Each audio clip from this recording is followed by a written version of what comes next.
I call to order the City Council business meeting for September 9th, 2025. City Clerk Clark, would you call the roll, please? Yes, Mayor. Councilmember O'Rear. Here. Councilmember Root. Here. Councilmember Williams. Here. Councilmember Roche. Here.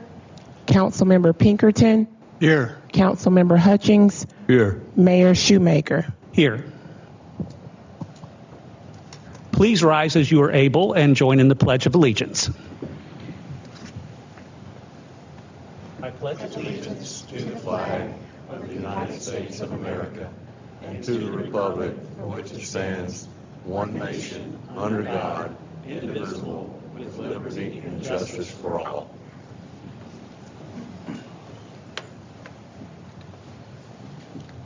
At this time, I have a proclamation to read out for Constitution Week, and tonight we welcome several members of the Nathaniel Green chapter of the Daughters of American Revolution,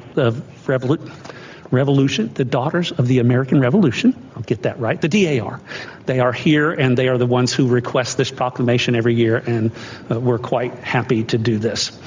Whereas the Constitution of the United States of America, the guardian of our liberties, embodies the principles of limited government in a republic dedicated to rule by law, and whereas September 17th, 2025 marks the 238th anniversary of the framing of the Constitution of the United States of America by the Constitutional Convention, and whereas it is fitting and proper to accord official recognition to this magnificent document and its memorable anniversary, and to the patriotic celebrations which will commemorate it, and whereas Public Law 915 guarantees the issuing of a proclamation each year by the President of the United States of America designating September 17th through 23rd as Constitution Week.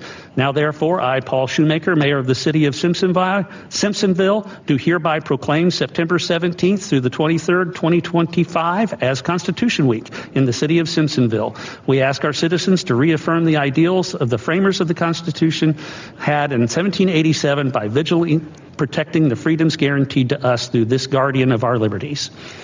And I will present this proclamation to the DAR. Thank you.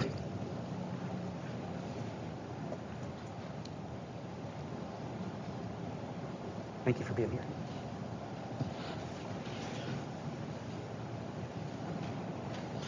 Item 5, approval of the minutes for August 12th, 2025. Are there any corrections, additions, or deletions for the minutes?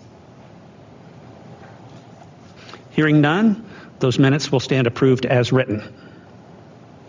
Item 6, citizen comments. And we begin with John Freeman.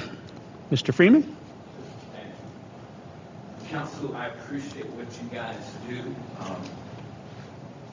For the beautiful city of Simpsonville, please continue the good work. We appreciate you. So I had a question, but Mayor, you would okay. For the record, state your name. Testing 1, 2, 3. Okay. John Freeman, 106 Tollgate Court here in Simpsonville. Is that it? Okay. So I had a question, Mayor Schumacher and Councilwoman Roche. You guys pretty much answered it, but I just want to reiterate: until that's done, until the transformation on East Georgia Road I hear is done, me and my neighbors, we need something done out here, because as you can see, these cars, they're rolling. Then a lot of times we come out and there's congestion either way. So let's face it, the city's growing. It's growing by leaps and bounds. So until the transformation is done here, I'm just requesting that you guys look at getting us 2 police trackers or tickers, whatever you call them. We talked about that. Like to have one on both sides, coming into the town and going outside of town. So if you guys could do that for us. I don't know if you guys make that call, SC Dot, or you guys work in collaboration, but if you could help us, that would really help the city, be more safer, I think. Okay. Thank you, Mr. Freeman. Sure. Next is Kenneth Whitman.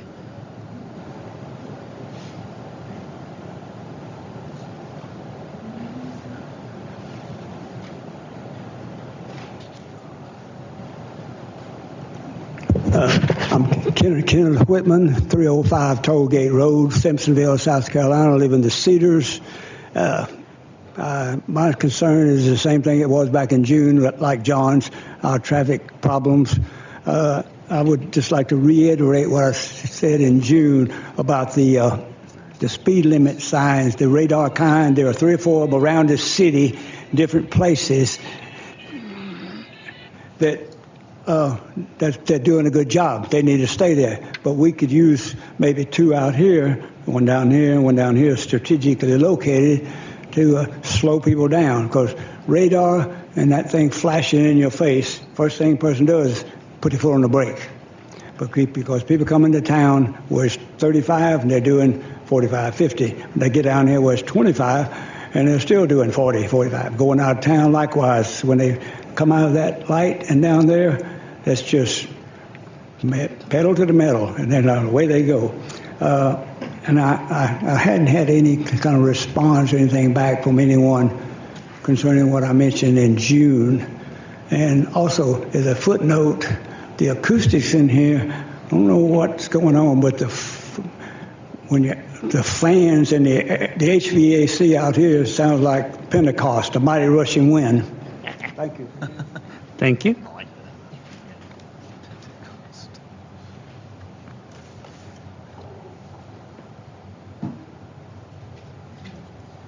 That concludes our citizen comments. Next up is 7, business. 7A, correction to the approved minutes of the Committee of the Whole meeting, July 22nd, 2025. I was not at the last meeting where these minutes were approved, and in order to correct previously approved minutes, we need to put it on the agenda. Council, I move to amend the minutes of the July 22nd meeting by correcting the record for the motion under item 8A regarding the personnel matter. The record should read as follows.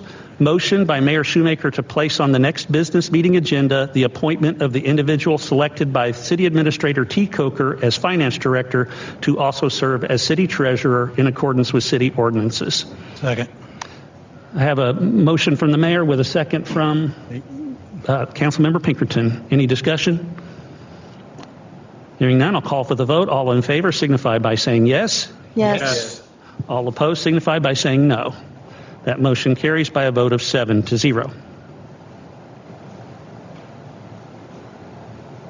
7B, first reading of Ordinance O-2025-08, short-term rental ordinance. Mr. Derby. Thank you, Mayor. Good evening, Council. This is the short-term rental ordinance that will update our code of ordinance to allow for short-term rentals in the city. This was presented to you at the last Committee of the Whole. There's no corrections to this with the exception to the whereas for 30 days. Sorry. I did speak with our legal counsel regarding some clarifications. I'd like to go over some of those. They didn't do that with the last person. If I can get your attention to Section 10-294, permit required. There's some legality questions in there, clarifications of what we're referencing to. For the business license portion, it needs to reference to Chapter 10, Article 2. 10-295, number 3. Some clarity on how we're going to require proof of ownership. That needs to be more defined as proof of deed to help clarify what we're asking for. Another thing we spoke about trying to add in there is adding a requirement for a number of bedrooms that a person will be using to help determine the occupancy number on their application. Same section, number 11, the portion referring to a written exemplar agreement. I'm going to strike out the portion of exemplar, just have agreement. It's more of a layman's terms what we're asking for. The next section, still with 10-295, number 11, just below that. The parking requirement standards in there, it talks about that this short-term rental will require parking as the regulations herein. There's no regulations in the code. We refer to that in the zoning ordinance. So a little bit of reference to the actual zoning ordinance will need to be put in there. Number D, it's going to clarify the Article 2 of where International Property Maintenance Code is regulated in our Code of Ordinances. The application fee and permit deadline has the way it's worded, it's just not very clear as when the effective date, when this occurs. That's been kind of clarified with a recommendation from legal counsel. The next section, 10-297, the agent portion.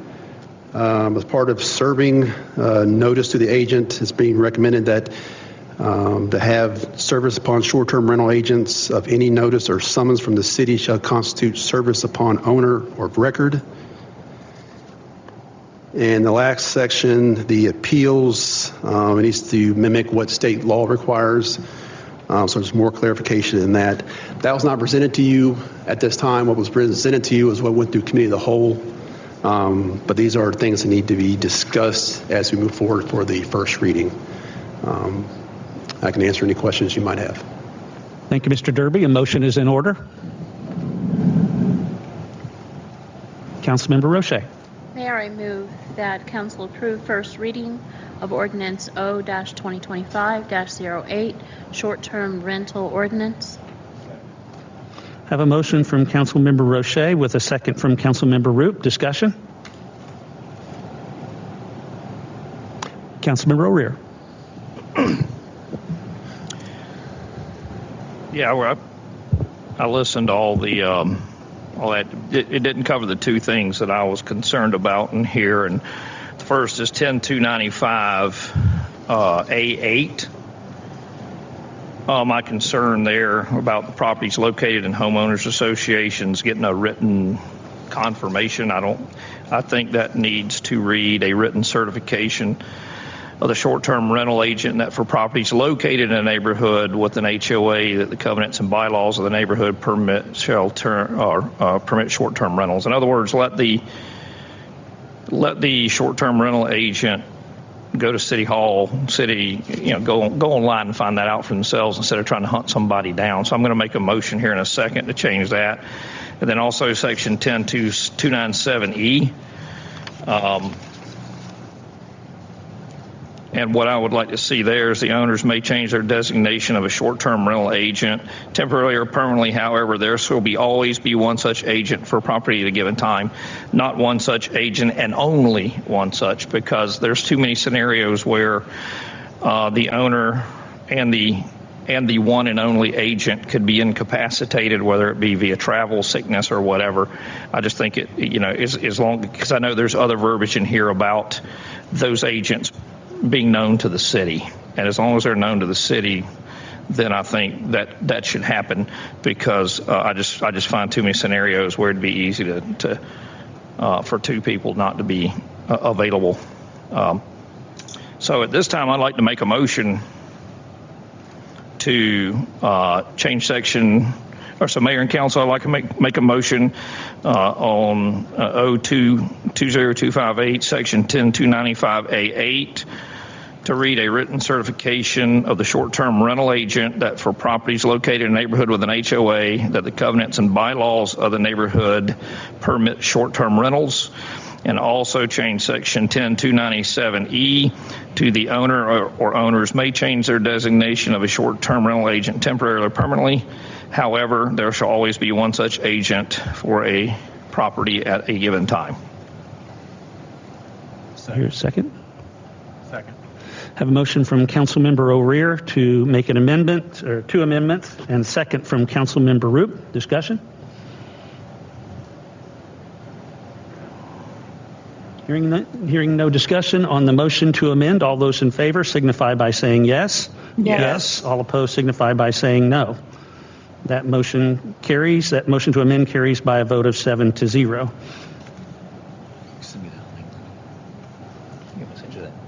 Yeah. Any further discussion on the main motion?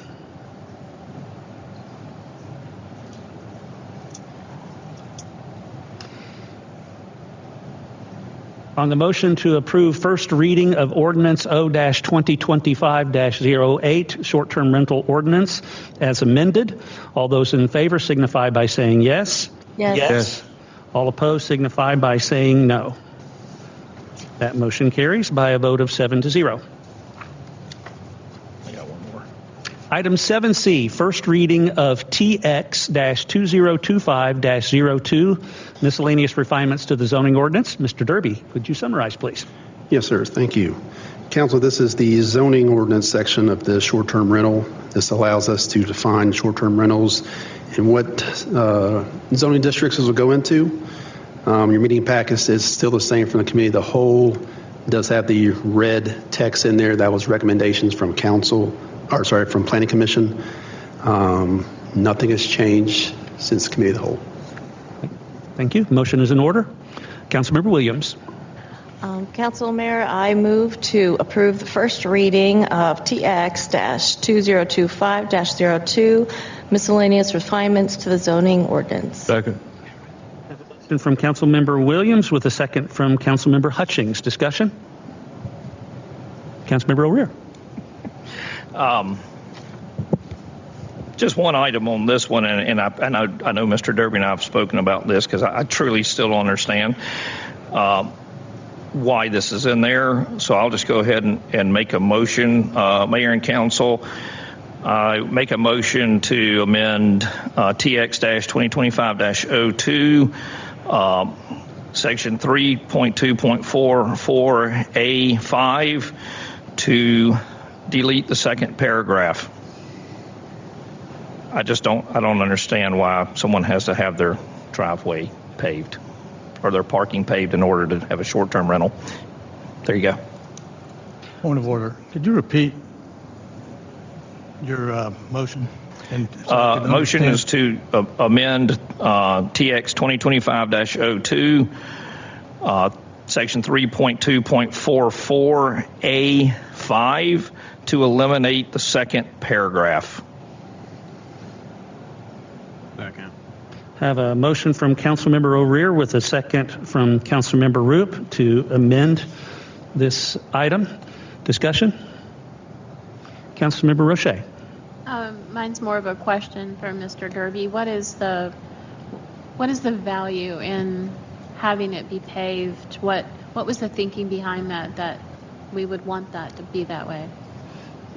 The thinking behind that was more or less to protect the aesthetics of the properties, to try to prevent continuous travel and parking on surfaces that aren't supportive of cars. So you would have grass, ruts, things like that.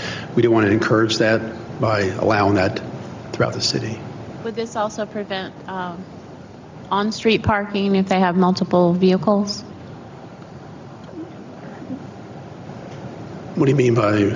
Well, if it's assigning spots and it has to be on a paved Correct. driveway, Yes, ma'am. then I assume that would also cover like 8 people rent a place, or and they bring 5 cars. None of them, they can't be along the side of the road. Correct. Okay. So if we nullify that part, if we take that away, then we could potentially have cars in the street. Good. Yes, ma'am. Okay. Thank you. Councilmember Roop. I was confused about this as well because I understand the eyesore of it, but the city actually pays for 2 parking lots right now that we rent that are dirt gravel parking lots that are downtown Simpsonville. Something that still has not been explained to me, and I've asked several times for that explanation. But I don't know how we can hold a civilian what they can do on their own private property and tell them they can't, while the city's actually paying funds to rent parking lots that are dirt gravel parking lots. So, yeah, I think this should be removed as well. Councilmember O'Rear. Just to clarify for Councilmember Roche, in Section 5, it says occupants shall only park on the driveway or other delineated areas for parking along the side or rear of the home. They're not allowed to park in the streets anyways.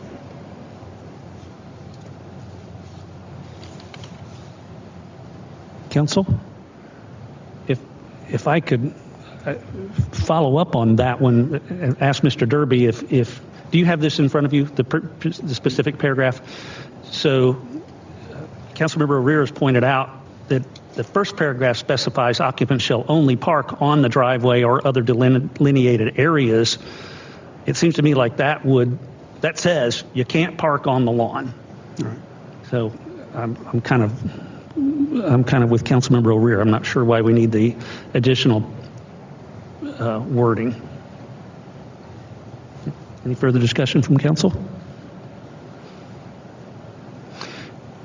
So the motion is to amend TX 2025-02 miscellaneous refinements to the zoning ordinance, paragraph 3.2.44A5 by eliminating the second paragraph in that section.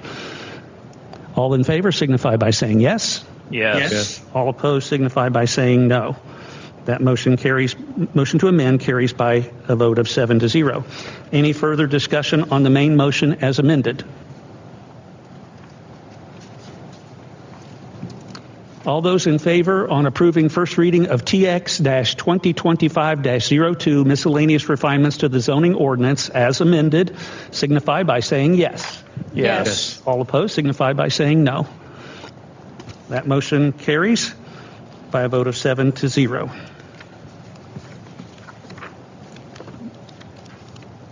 Item 7D, first reading of Ordinance O-2025-09, appropriate funds from the sale of the old City Hall property to a Stormwater Initiative Fund. Mr. Pinkerton, would you summarize, please? Yes, thank you. First, I'd like to applaud council for voting for this unanimously at the last meeting to push this ordinance through to establish a stormwater fund. This ordinance, along with an ordinance we passed last August, which amended Simpsonville's MS4 permit with Greenville County requiring that the design of stormwater management systems accommodate a 100-year storm event as opposed to a 25-year storm event. It goes a long way in addressing our stormwater issues in Simpsonville. I think this is an important ordinance to pass through and start funding this issue now and in the future. So I make a motion to approve the first reading of Ordinance 0-2025-09. Second. Have a motion from Councilmember Pinkerton with a second from Councilmember O'Rear. Discussion? Councilmember Root. Administrator Coker, I know we've been going back and forth, talking a lot about this recently.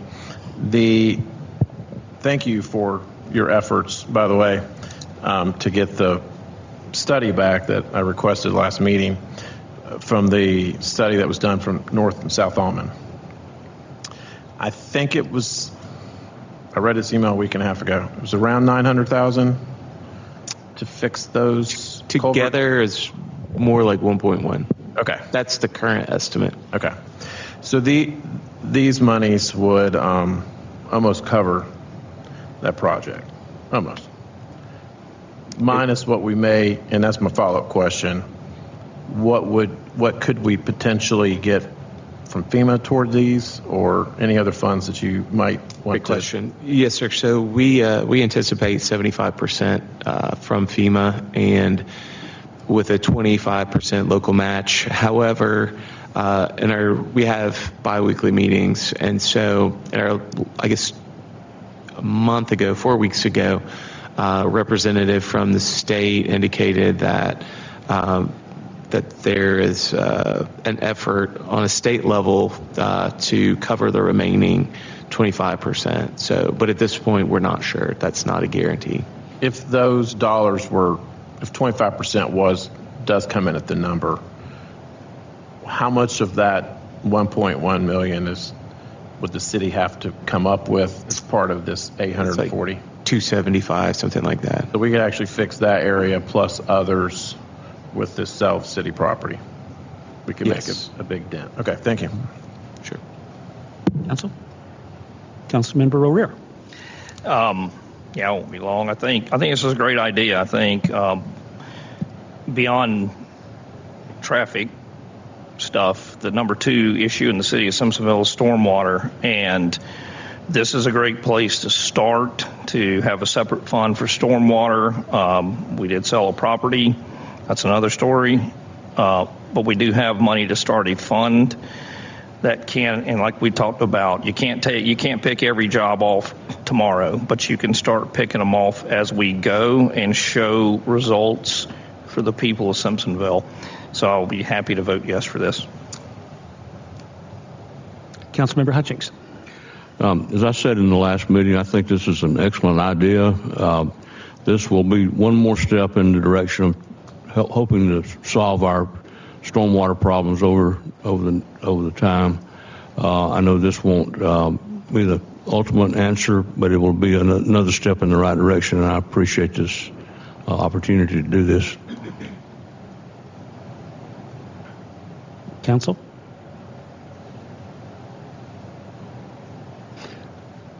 Okay, so I do have some, I'm totally in favor of creating this Stormwater Initiative Fund.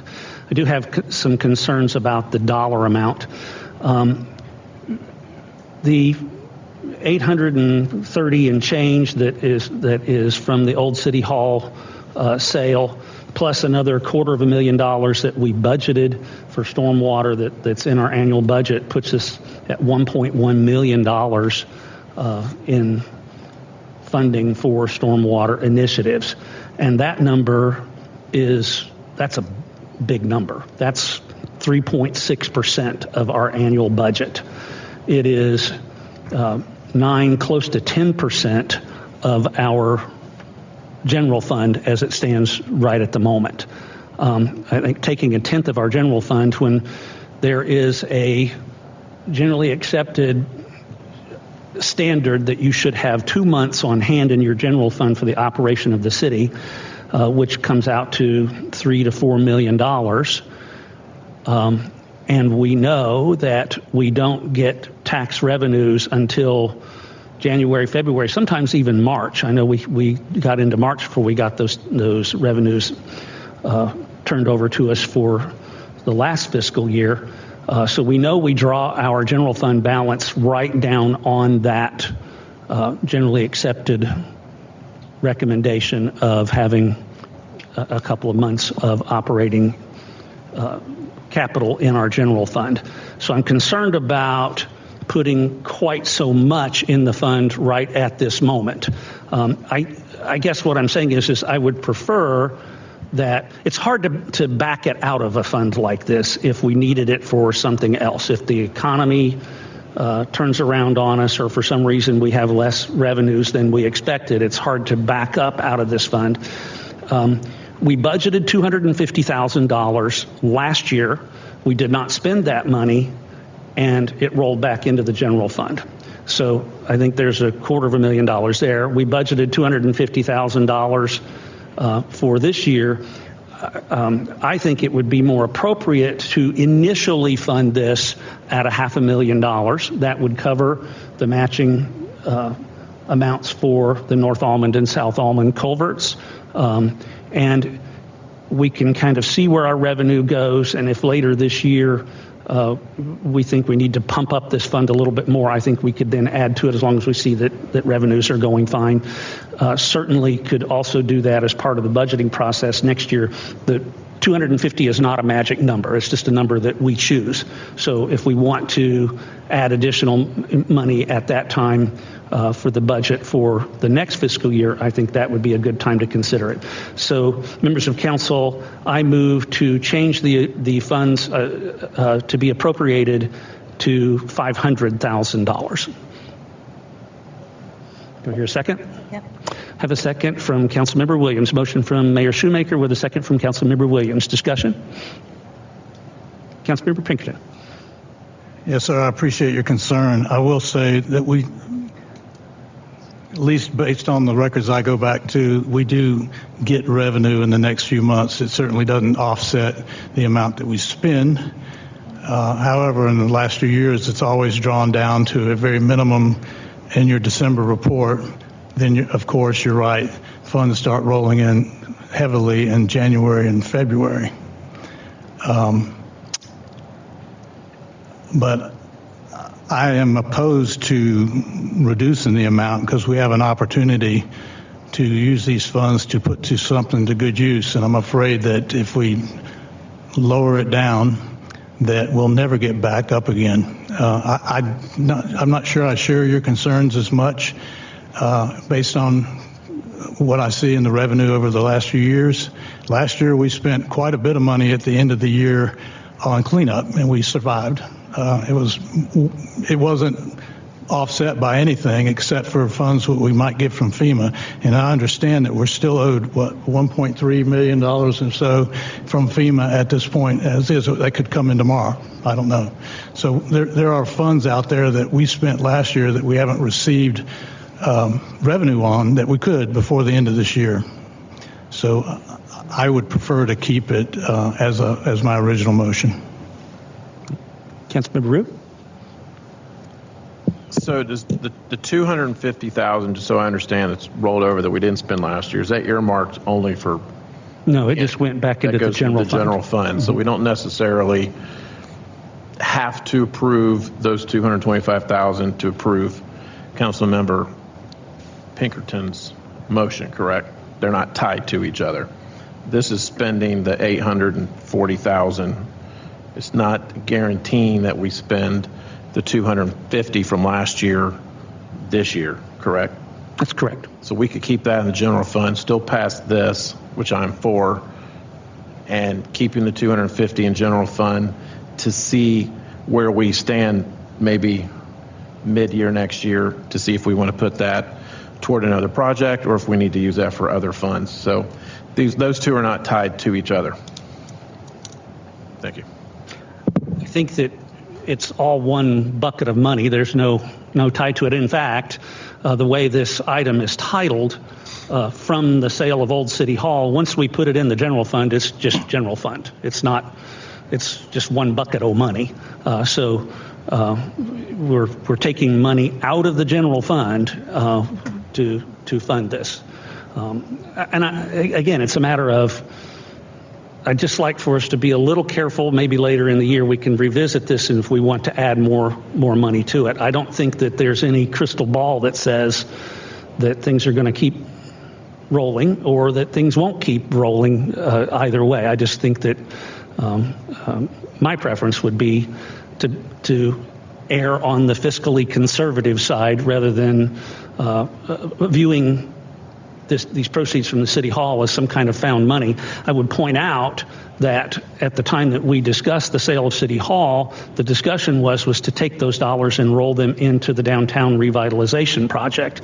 And now we're not able to really do everything that we want to do in the downtown revitalization project, but we're going to take money that could have gone towards that and put it towards creating this fund.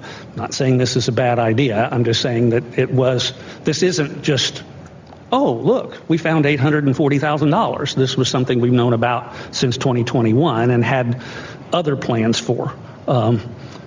Plans change. Council can change the plans. I think that's fine. I'm not opposed to creating the fund. I think it should be a little less.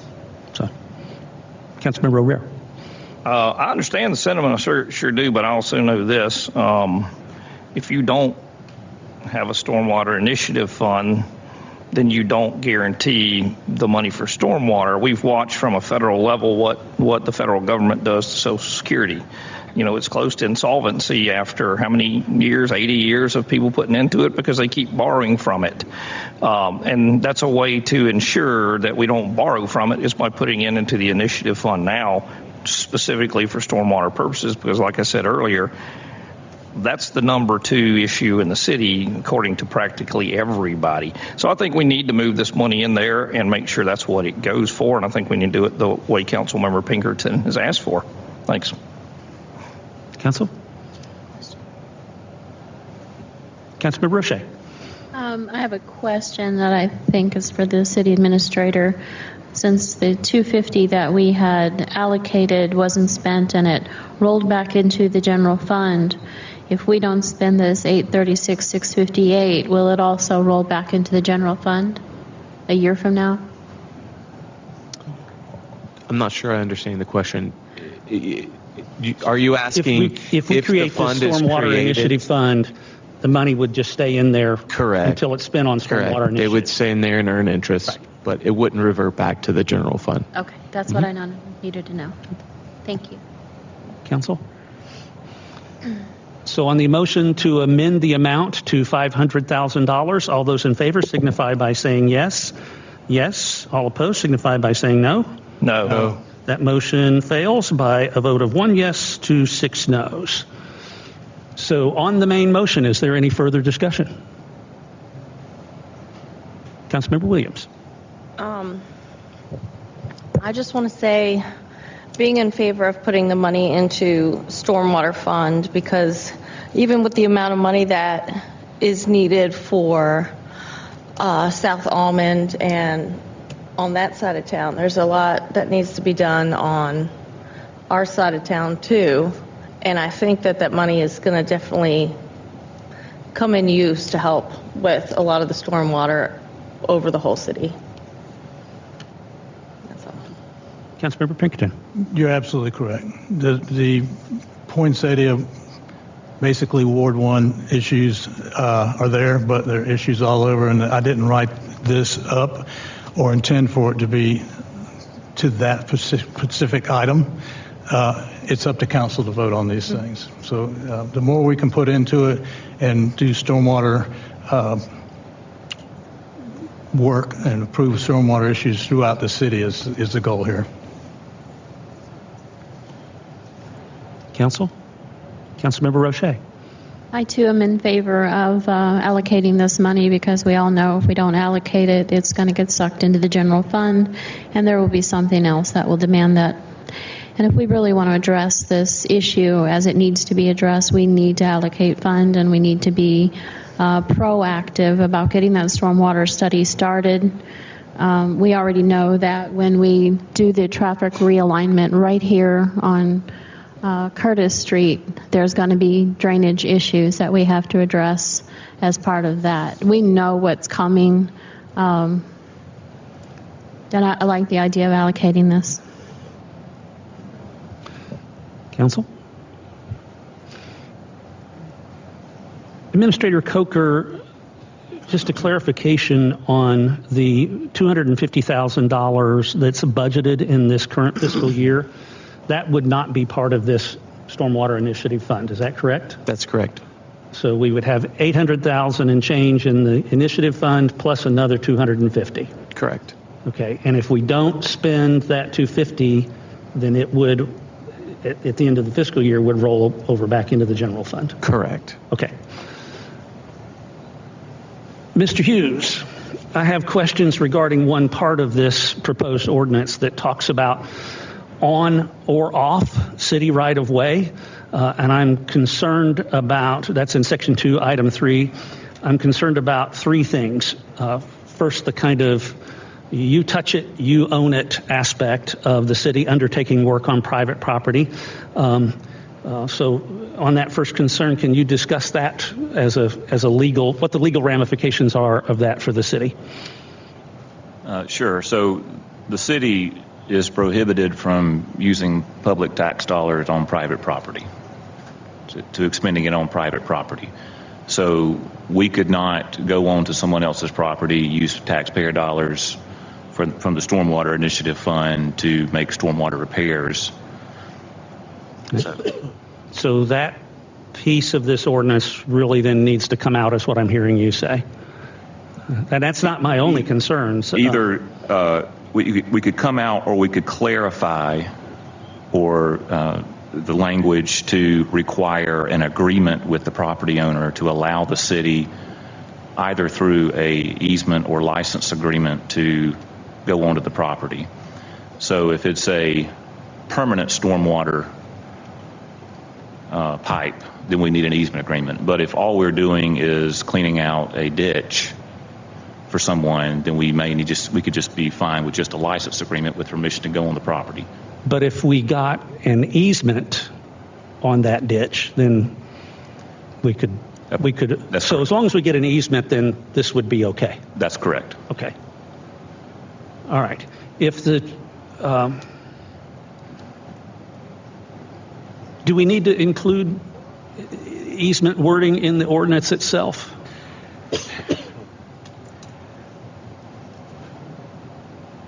I think it wouldn't hurt because, it does say approval by city council in the subparagraph, section 2, subparagraph 3, which does need to be approved by council, which indicates that council is going to have to say if they're going to spend money in right-of-way, on or off, that they're going to have to approve it. But for clarity purposes, we do need to have a formal agreement. And so I would suggest that we clarify that with that language in subparagraph 3. Okay. Council, I move that we amend the, did you have further discussion before I make a motion? Yes, I do. Okay, go ahead. First of all, clarify, it is not an ordinance that city cannot go on private property. It's a policy, correct? No, it's not an ordinance, it's a policy. Well, it's not an ordinance that the city has adopted, but from a legal standpoint, right. You cannot spend taxpayer dollars to improve private property. You said that was state law. I've always had a concern about this because whether stormwater is on private property or not, it's attached to the city's stormwater facilities.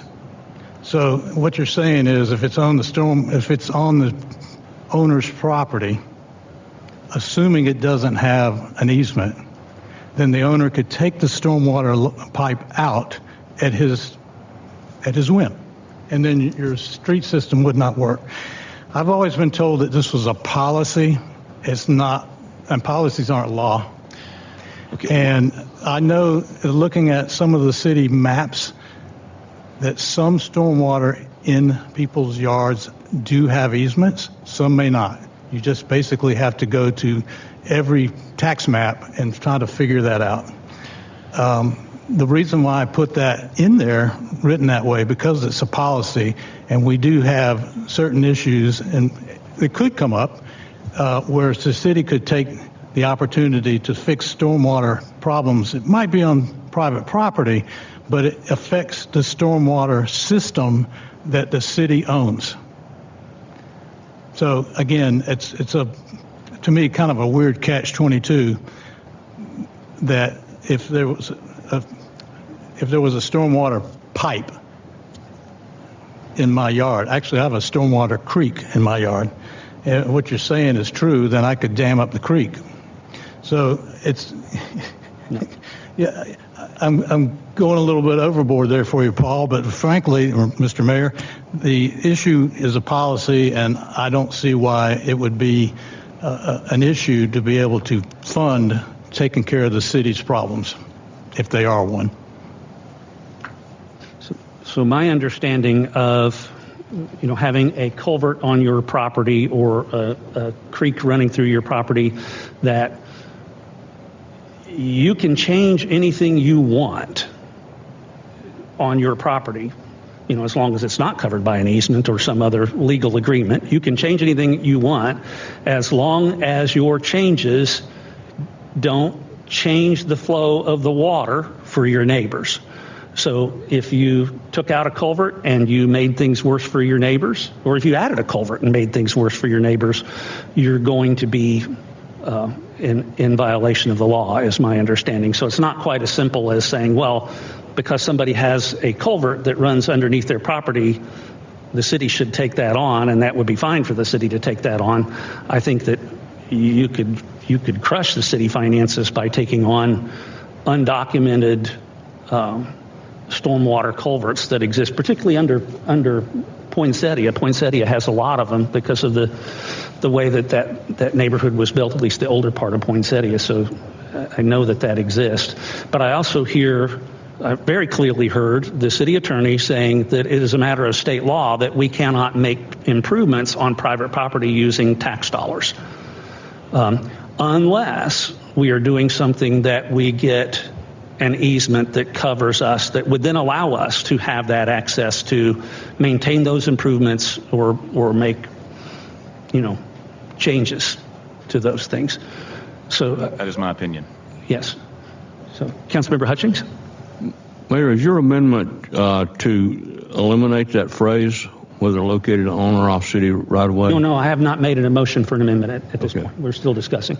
If we did that, would that change the meaning of that sentence because we still say it's deemed necessary and approved by city council? I don't think we necessarily need to change it. I think we just need to make sure that we add wording that if we need to do something on private property, that we secure an agreement with the property owner and get an easement that protects us in that regard, rather than not having an agreement or something that protects us.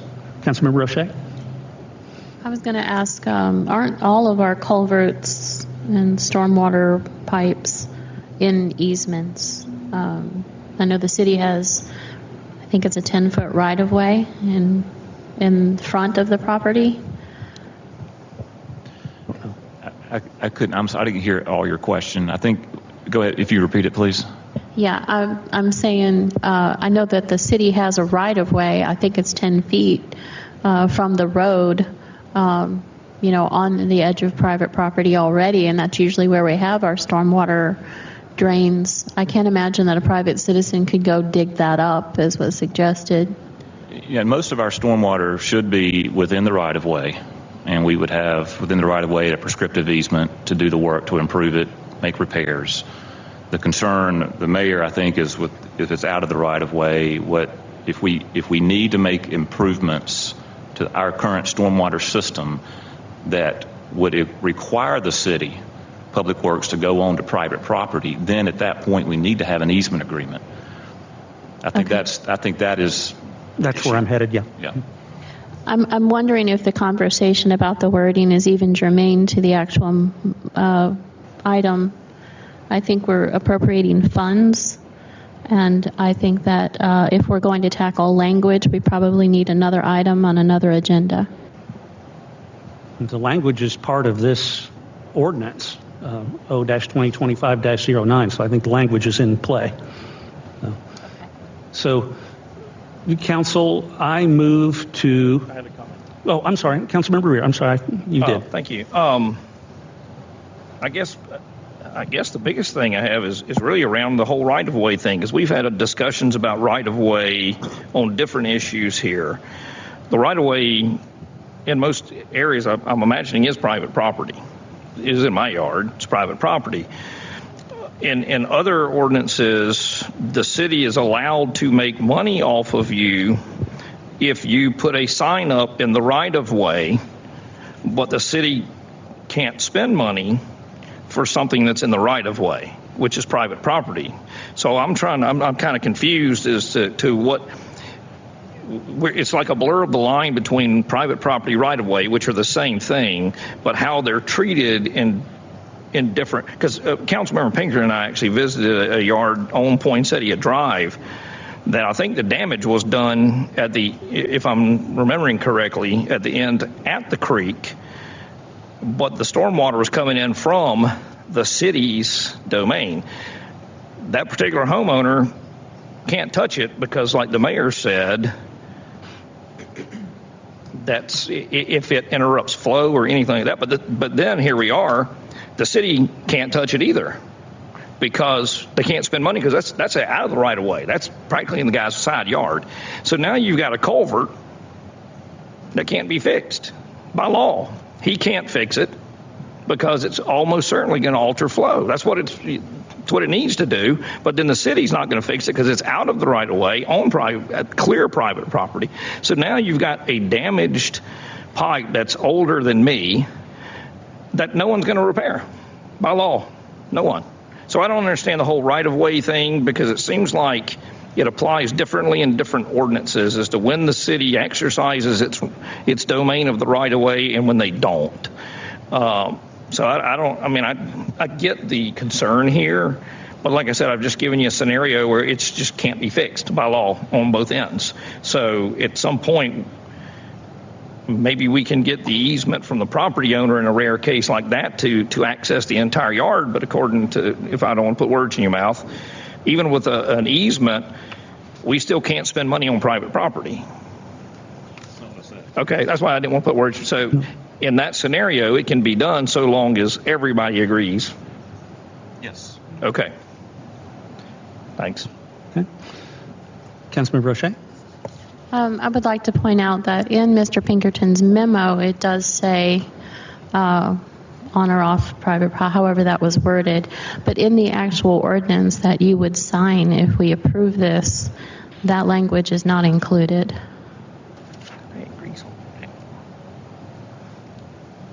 So I don't think we necessarily need to amend because the actual ordinance that will be signed does not include that from his memo.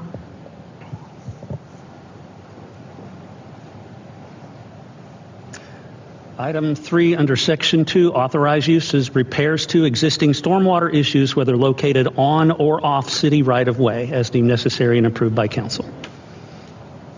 I see it. Thank you.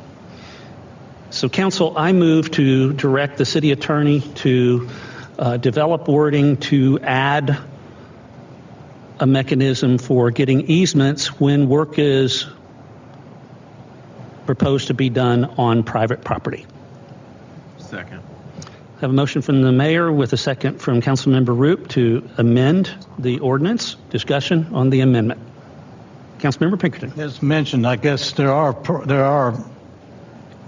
properties out there that do have this right-of-way already in place. So what I'm hearing, I really don't have too much of a problem with, but is there a way that we can add that to this now to pass it? Or if we're amending it to add that language, where does it stand if we push this forward? It goes into the next reading? Yes, sir. Yeah. Okay. I think, well, I don't want to put, I think the mayor was suggesting I come up with language and that be put on the committee of the whole agenda for discussion before it goes to second reading. Is that? My understanding is that we would amend this ordinance that's in front of us when it comes back to us at second reading at the next business meeting. Okay. Yes. Councilmember Rear? Maybe I missed something. I thought we just covered that by law we have to get that anyways. So we just by state law we have to do that. So we just put that in there to put it in there because I think that's the question I asked. Can we work on private property with an easement? Yes. So I thought we covered that. Well, it was Mr. Hughes's recommendation that we add wording to just remind us when that time comes that if we're going to do work on private property, we need to get an easement.